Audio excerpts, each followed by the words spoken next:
यहाँ क्वेश्चन में लिखा हुआ है यदि दो चर में दो रैखिक समीकरणों के आलेख प्रतिच्छेद रेखाएं हो तो हलों की संख्या क्यों क्या होगा।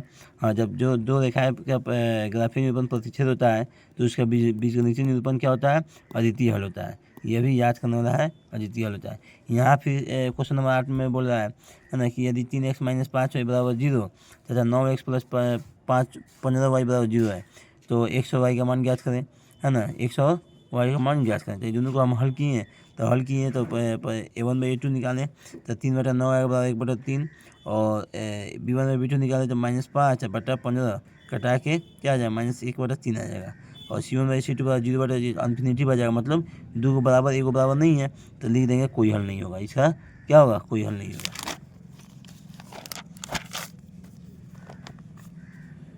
अब क्या है, अब क्वेश्चन बोल रहा है ना कि समीकरण युग में इतना 2x + 3y = 5 तथा 4x + 6y = 15 का हल है।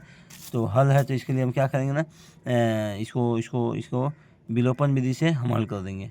हाँ, क्या कर देंगे ना, 2x + 3y = 5 तथा 4x + 6y = 15 का हल है तो इसको विलोपन विधि से हल करके इसका आंसर जो x और y का मान आएगा वही इसका हल हो जाएगा।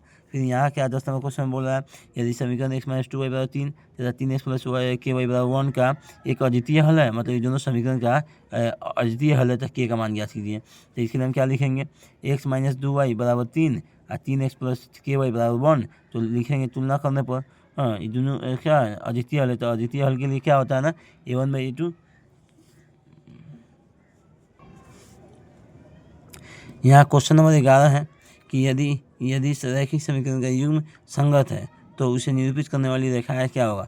जब रैखिक समीकरण का युग्म संगत होता है तो निरूपित रेखाएं यानी ग्राफिक निरूपण क्या होता है, प्रतिच्छेद अथवा संपाती होता है। क्योंकि प्रतिच्छेद करती रेखा मतलब a1/a2 बराबर नहीं b1/b2, इसके लिए क्या होता है, संगत होता है।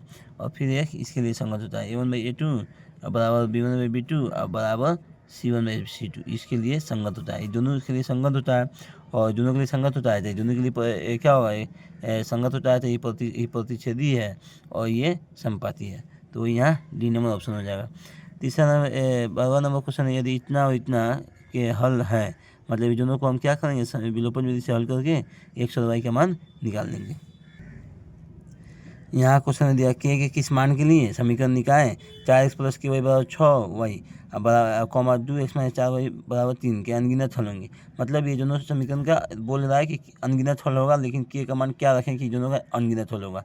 तो ये दोनों अनगिनत हल लिख दिए, दोनों समीकरण को लिख दिए 4x + ky = 6 2x - 4y = 3। अनगिनत हल की शर्त से, अनगिनत हल की शर्त का ये है फॉर्मूला है a1/a2 बराबर b1/b2 बराबर c1/c2। तो a1 की जगह क्या है 4/2 बराबर b1 की जगह क्या है k, b2 की जगह क्या है -4 बराबर c1 की जगह 6/3 हो जाएगा। तब यहाँ इन दोनों को बराबर कर दिया के 2 में के में गुना करें 2 के बराबर सही 4 चौका, तीसरा से गुना करें 4 चौका 16। जब दो से -16 कटेगा तब के का मान क्या हो जाएगा, 8 हो जाएगा। के का मान 8 हो जाएगा। यहाँ बोल रहा है ना कि दो रैखिक समीकरण युग्म के आलेख समांतर रेखाएं हैं तब रैखिक समीकरण युग्म क्या होगा। इसका आंसर ये है कि कोई हल नहीं। जब दो रैखिक समीकरण में आलेख जो है समांतर रेखा होता है तो इसका बीजगणितीय निरूपण क्या होता है, हल क्या होता है, कोई हल नहीं होता है। यहाँ दो चर में एक घातीय समीकरण में ग्राफ यदि प्रतिच्छेदी है तो हलों की संख्या क्या होगा, अद्वितीय होगा।